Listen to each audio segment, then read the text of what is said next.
ବର୍ତ୍ତମାନ ସମୟରେ ସୁନାର ଦାମ କମୁଥିବା ସମୟରେ ରୂପାର ଦାମ ଜୋରଜାର ଭାବରେ ବଢ଼ି ଚାଲିଛି। ତେବେ ଜାଣନ୍ତୁ କେତେ ରହିଛି ସୁନା ଏବଂ ରୂପାର ଦାମ।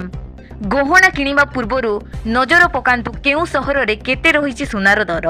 ତେବେ ଯଦି ଆପଣ ଆଜି ସୁନା କିଣିବାକୁ ଚାହୁଁଛନ୍ତି ବା ଯୋଜନା କରିଛନ୍ତି ତେବେ ପ୍ରଥମେ ଜାଣିନିଅନ୍ତୁ ଆଜି କେଉଁ ସହରରେ କେତେ ରହିଛି ସୁନା ଏବଂ ରୂପାର ଦର।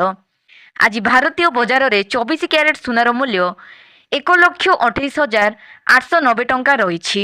ସେହିପରି 22 କ୍ୟାରେଟ ସୁନାର ଦର 1,18,150 ଟଙ୍କା ଛୁଇଁଛି।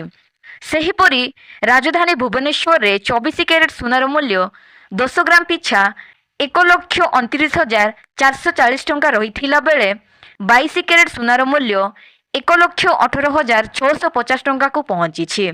ସେହିପରି ମୁମ୍ବାଇରେ 24 କ୍ୟାରେଟ ସୁନାର ମୂଲ୍ୟ 1,29,440 ଟଙ୍କା ଓ 22 କ୍ୟାରେଟ ସୁନାର ମୂଲ୍ୟ 1,18,650 ଟଙ୍କା ରହିଛି।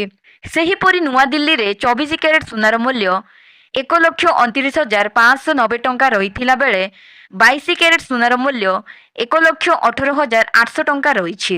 ଦକ୍ଷିଣ ଭାରତର ପ୍ରମୁଖ ସହର ଚେନ୍ନାଇରେ 24 କ୍ୟାରେଟ ସୁନାର ମୂଲ୍ୟ 1,29,820 ଟଙ୍କା ରହିଥିଲା ବେଳେ 22 କ୍ୟାରେଟ ସୁନାର ମୂଲ୍ୟ 1,29,000 ଟଙ୍କା ରହିଛି। ପୂର୍ବ ଭାରତର ପ୍ରମୁଖ ସହର କୋଲକାତାରେ 22 କ୍ୟାରେଟ ସୁନାର ମୂଲ୍ୟ 1,18,650 ଟଙ୍କା ରହିଛି। ଅନ୍ୟପଟେ ରୂପା ମୂଲ୍ୟ କିଲୋ ପିଛା 1,89,000 ଟଙ୍କା ରହିଛି। ଯଦି ଆପଣ ସୁନାର ଶୁଦ୍ଧତା ଯାଞ୍ଚ କରିବାକୁ ଚାହୁଁଛନ୍ତି ତେବେ ଆପଣ BIS କେୟାର ଆପ୍ରେ ଯାଞ୍ଚ କରିପାରିବେ। ସୁନାର ଲାଇସେନ୍ସ ନମ୍ବର, ହଲମାର୍କ କିମ୍ବା ପଞ୍ଜୀକରଣ ସଂଖ୍ୟା ଭୁଲ ଥିଲେ ଆପଣ ସିଧାସଳଖ ସରକାରଙ୍କ ନିକଟରେ ଅଭିଯୋଗ କରିପାରିବେ। ଅଭିଯୋଗ କରିବା ପରେ ଏହି ପ୍ରସଙ୍ଗରେ କ'ଣ ପଦକ୍ଷେପ ନିଆଯାଇଛି ସେ ସମ୍ବନ୍ଧରେ ମଧ୍ୟ ସୂଚନା ପାଇପାରିବେ।